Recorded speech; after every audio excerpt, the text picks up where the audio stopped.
മാനിക്കാത്തിടം ചെല്ലരുത്, മാനം വിറ്റ് ഉണ്ണരുത്, മലർന്നു കിടന്ന് തുപ്പരുത്, ഇരിക്കും കൊമ്പ് മുറിക്കരുത്. നിങ്ങൾ കേട്ടിട്ടുണ്ടോ ഇത്? അതായത് മാനിക്കാത്തിടം ചെല്ലരുത്, നമ്മളെ ബഹുമാനിക്കാത്തതോ നമ്മളെ ആവശ്യമില്ലാത്ത സ്ഥലങ്ങളിലോ നമ്മൾ ഒരിക്കലും പോകരുത്, അത് നമ്മൾക്ക് അപമാനം ഉണ്ടാക്കും.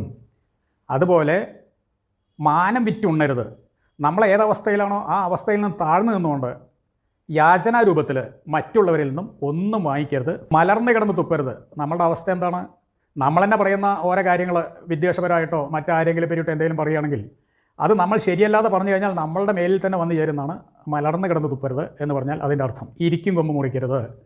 നിങ്ങൾ ഏതവസ്ഥയിലാണോ ഇരിക്കുന്നത് ആ അവസ്ഥയാണ് നിങ്ങൾക്ക് നല്ലത്. അത് മുറിച്ച് കളഞ്ഞ് വേറൊരു അവസ്ഥയിലേക്ക് പെട്ടെന്ന് ചാടാൻ ശ്രമിച്ചാൽ നിങ്ങൾ അബദ്ധത്തിൽ വീഴും. അതാണ് പറയുന്നത്. ആദ്യം കഴിക്കും, പിന്നെ മധുരിക്കും. നിങ്ങൾക്ക് ഈ ചാനൽ ഇഷ്ടപ്പെട്ടെങ്കിൽ സബ്സ്ക്രൈബ് ചെയ്യാൻ മറക്കരുത്.